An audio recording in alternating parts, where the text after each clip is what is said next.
Let us start.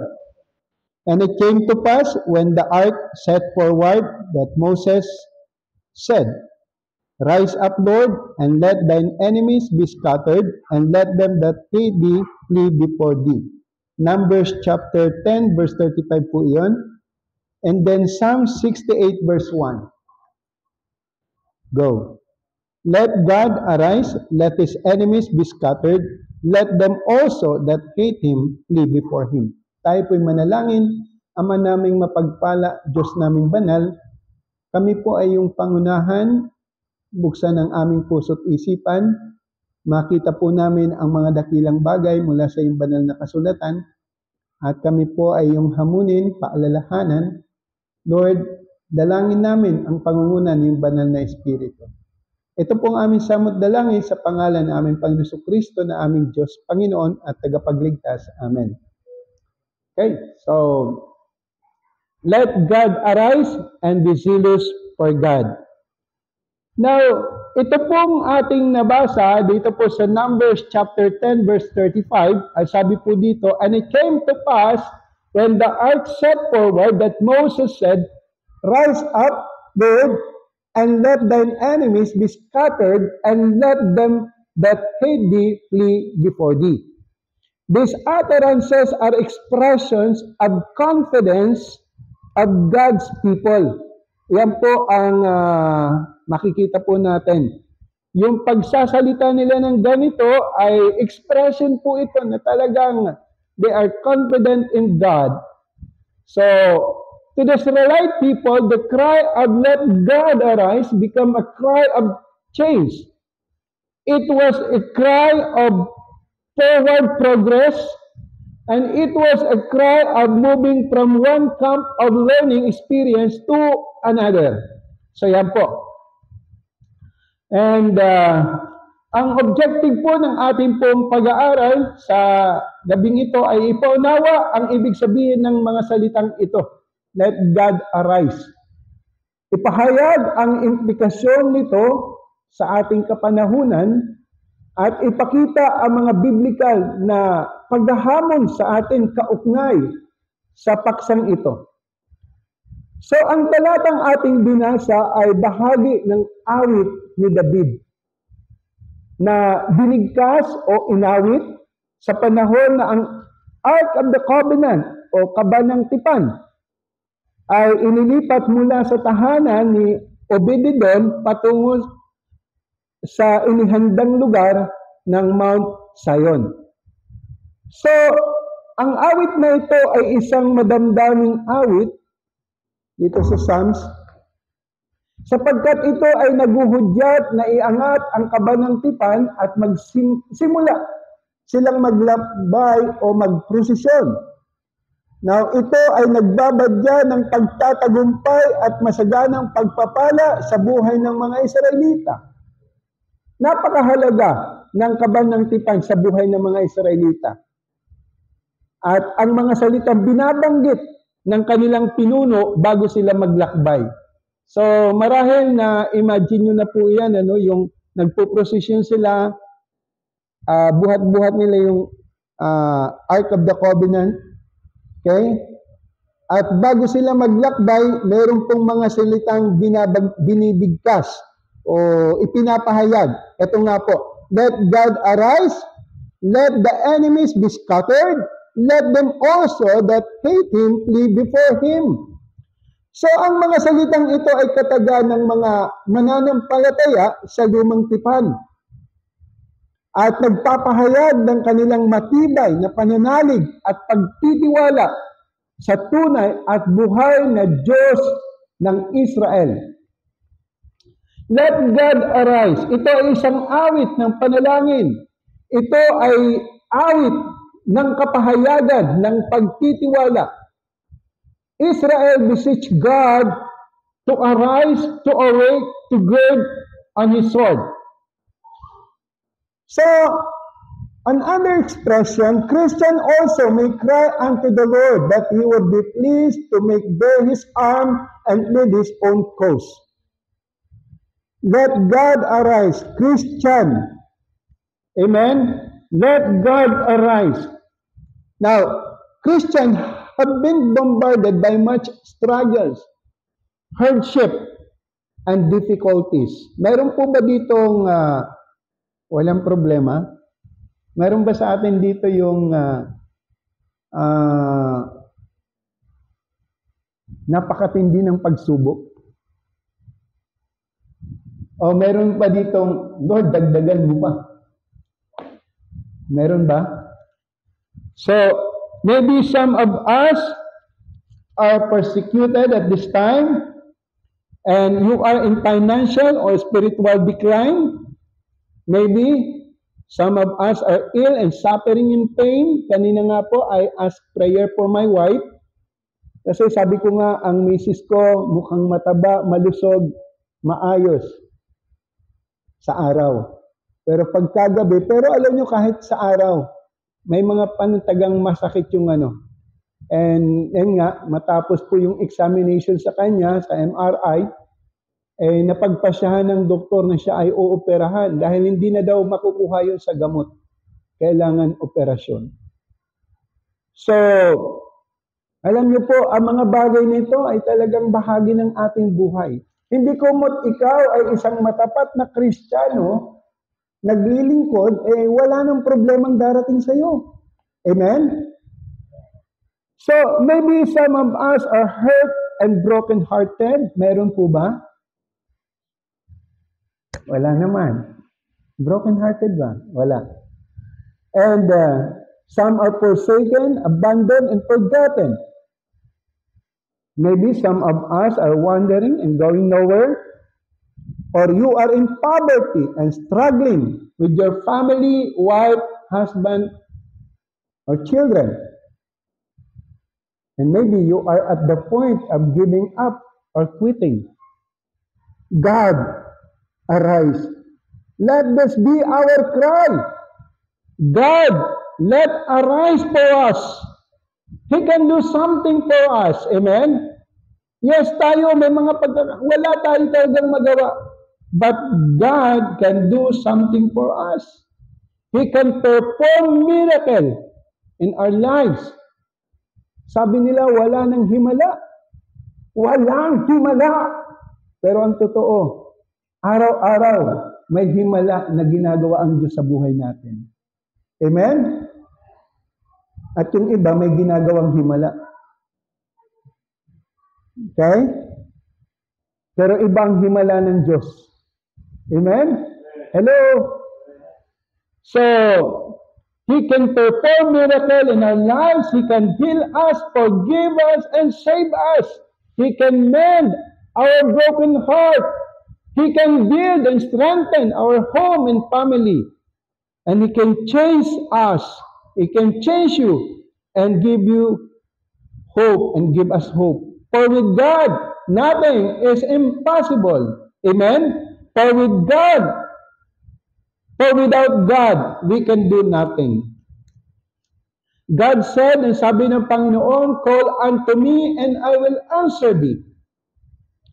Ang Jeremiah 33 verse 3, alam niyo po, napansin ko, ang Diyos, pag may instruction, palaging may kalakip na promises.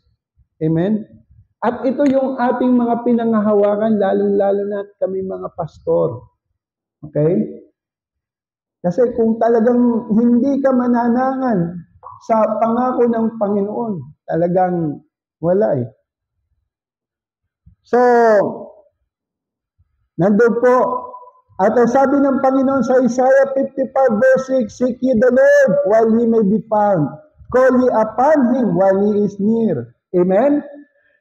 So, cast all your care upon Him, for He carried for you. Sabi po ng Bible sa 1 Peter chapter 5 verse 7. And be careful for nothing, but in everything by prayer and supplication with thanksgiving, let your request be made known unto God. Sa Philippians chapter 4 verse 6 po iyan. Let God arise. God is our banner. Psalms 20 verse 5. Psalms 20 verse 5. Ang gaganda po ng mga verses po na ito.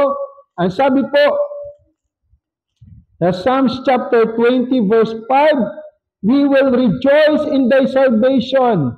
And in the name of our God, we will set up our banners. The Lord fulfill all their petitions. Amen? Mga kapatid, panghawakan po natin ang mga salitang ito. God is our banner. God is our guide. Exodus chapter 15 verse 13. Exodus chapter 15. Yan. Exodus chapter 15 verse 13. Ang sabi po dito, verse 13, Thou in thy mercy hast led forth the people, which thou hast redeemed. Thou hast guided them in thy strength unto thy holy habitation. Okay? So, God is our banner, God is our guide, God is our refuge. And Deuteronomy chapter 33, verse 27. Okay? Deuteronomy chapter 33. Napakaraming verses, pero hindi na po natin iisa-isahin po ito. Okay? So, God is our strength. In Exodus 15 verse 2. Okay? Exodus chapter 15 verse 2. And Psalms chapter 27. Napakaganda po nito. Psalms chapter 27. Okay? Basahin ko lang po Psalms chapter 27. Okay, verse 1. Okay. The Lord is my light and my salvation. Whom shall I fear? The Lord is the strength of my life. Of whom shall I be afraid? Kaya mga kapatid, ang Panginoon ang nagbibigay sa atin ng kalakasan. Bakit po tayo nandito? Patuloy, biyaya ng Diyos. Kaya nandoon, wala po tayong dapat katakutan. Ang bagay na dapat nating katakutan ay yung tayo ay nasa lugar ng kasalanan. Okay? God is our strength. God is our healer. He is our salvation. And God is our victory. Amen? Yes. God is our all in all. So mga kapatid, napakahalaga na tayo ay manalig sa Diyos, believe in God, John 14:1, and turn to God, Malachi chapter 3 verse 7, and 2 Peter chapter 3 verse 9. Turn to God. Kasi alam niyo po, minsan napakaganda na tayo po ay napapaalalahanan. Because minsan, yung iba nandito pero malayo ang puso. Malayo ang kaisipan. Di ba? Naalala niyo yung dalawang magkapatid. Di ba? Yung magkuya. Yung isa, sabi niya, Kuya, mangisda tayo. Ay, bunso, huwag kasi linggo ngayon eh. Magsisimba ako. E di, yung bunso pumalaot habang namimingwit, sabi, kumusta na kaya si Kuya doon sa church? Pagkatapos yung Kuya naman, inisip, kumusta na kaya si bunso doon sa ano? Di ba? So, turn to God. Okay? Marami po sa atin, kailangan ng paalalahanan talaga. Malayo na yung narating. Di ba? Minsan, cannot be reached na. Hello? Di ba? Kaya, mas may mga bagay silang pinahalagan kaysa sa gawain ng Panginoon. Okay? At ako yung natutuwa sa inyong pastor. Talagang pastor, nakikita ko yung inyong mga posting din, no? Turo ng bata, preach sa patay. Yeah. So, talagang napakaganda na tayo po ay may hinahamon, tayo po nahahamon, ano? Okay, so turn to God, fear God, praise and worship God. Love God. Serve the Lord our God. Okay? Matthew 22, verse 37, and then Joshua chapter 24, verse 15. Diba? Choose you this day whom you will serve. So, then, Psalms 37, verse 7, wait upon the Lord. Wait upon the Lord. Now, lalo na po sa pagpapala ng Panginoon, ang Diyos ay meron pong tamang panahon sa bawat isa po sa atin. Amen? Ang Diyos ay meron tamang panahon sa bawat isa po sa atin. Okay, so yun po ang ating pong unang punto. Let God arise. Then number 2, let the enemies be scattered. Let them also that hate him flee before him. So God's word says, if God is with us, who can fight against us? Then Exodus 14 verse 14, sabi doon, the Lord shall fight for you, and he shall hold your peace. Then Deuteronomy chapter 1 verse 3, the Lord your God which goeth before you, he shall fight for you. So mga kapatid, ito po ang kagandahan na tayo ay nasa panig ng Diyos, na alam natin na tayo ay nasa sentro ng kalooban ng Diyos. Ipinaglalaban tayo ng Panginoon. Amen?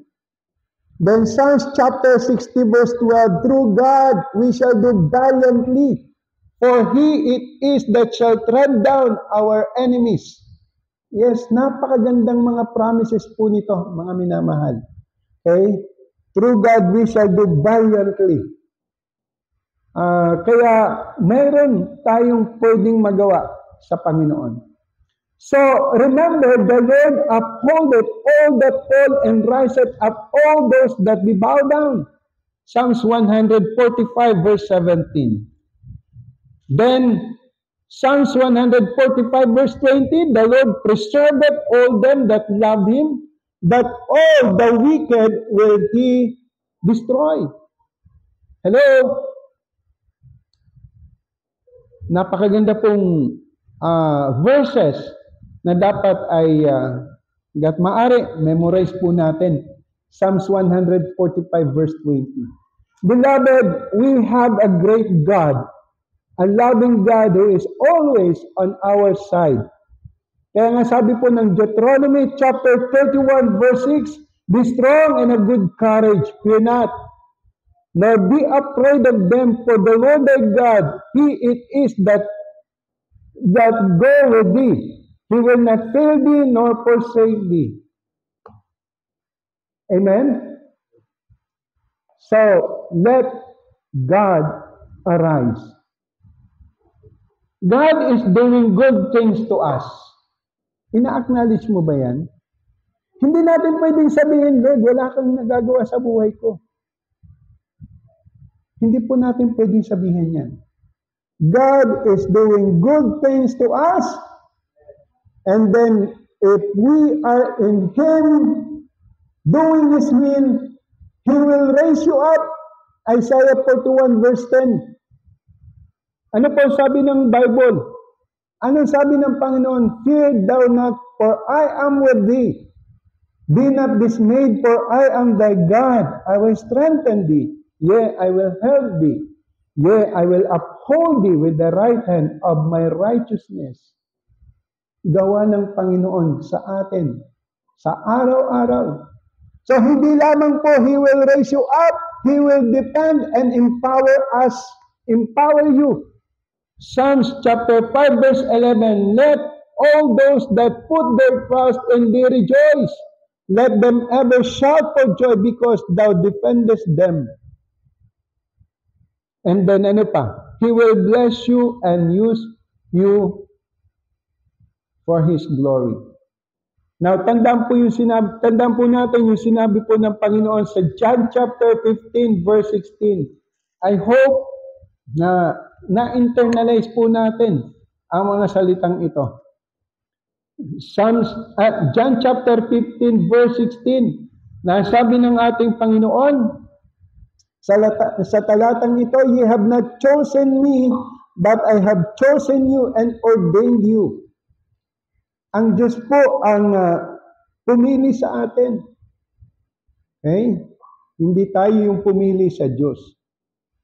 At hindi lamang tayo pinili, kundi tayo po ay itinalaga niya that you should go and bring forth fruit. So kaya nga, mga kapatid, bilang Kristiyano, bilang mananampalataya, ay napakahalaga na tayo lumalago sa pananampalataya upang sa ganoon magkaroon tayo ng bunga. At ang sabi dito, and that your fruit should remain. Okay? That whatsoever ye shall ask of the Father in my name, He may give it you. So, brethren, let us keep on calling Him. Amen? Keep on trusting Him, keep on loving Him, and keep on giving for Him. So, and let us keep on serving the Lord. Maaring may mga struggle tayong na pagdadaanan. Pero patuloy lang. Amen? Patuloy lang. Sabi nga ng tema ng pilgrim, continue daw. Continue daw. Hindi niya sigurado, kaya daw. Hindi. hindi. Sure tayo dyan. Continue. Okay? And then give our heart and life to God. Talagang, sabi nga ng isang quotation, a life lived for God, live a lasting legacy. Yan po yung sabi po ni JVD. Kilala niyo si JVD? Wala kasing umaangkin ng salitang ito eh. Kaya inangkin ni JVD. Jose Versosa Juquino. Okay? So mga kapatid, marami pong Bible character dito na talagang ang kanilang buhay, puso ay ibinigay sa Diyos at naniniwala ako na wala po silang pinagsisihan. They live a lasting legacy like Moses, like Paul, Charles Spurgeon, at kung sino-sino pa. Pero alam nyo mga kapatid, kung ang buhay natin hindi natin ipagagamit sa Diyos, sino ang gagamit niyan? So let God arise. Be zealous for God. Be zealous. Ibig sabihin po nito maging maalab, masigasig. Ibig sabihin nito maging passionate po tayo, maging on fire tayo, maging sold out tayo, maging enthusiastic. Embrace po natin, i-pursue po natin. Manindigan tayo sa Panginoon. Amen? And everything we do it for God, for the Lord. Okay? And be hungry for God's presence. Okay? So, yan po ang ating pong mga panalangin at nawa ay sumaatin, patuloy na sumaatin ang biyaya at kalakasan ng Panginoon. Lalo-lalo na po sa aming mga pastor. Talagang kung meron mang unang tinitira ang dyablo, yun ay ang pastor at pamilya ng pastor at yung gawain ng Panginoon. Okay? But praise God, may Diyos po tayo na nagbibigay ng lakas sa atin dito. Amen? Yung kanyang biyaya ay sapat para sa atin. God bless us all. Tapos mo. Okay, so tayo po ay manalangin. Ama naming banal, maraming salamat po. Thank you, Lord, for reminding us. Marami pong mga bagay na naipahayag. Lord, ipaunawa mo po ito. Ipaalala mo po sa amin. At ang mga bagay nito ay aming maisapuso at patuloy, Panginoon, na embrace po namin. Lord, we acknowledge Without you, we can do nothing.